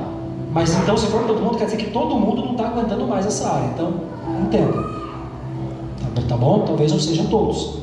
Eu estou falando uma área que você não aguenta mais. E se for, pode colocar. Se for todo mundo, a gente ora por todo mundo, não tem problema. Essa área que você não está aguentando.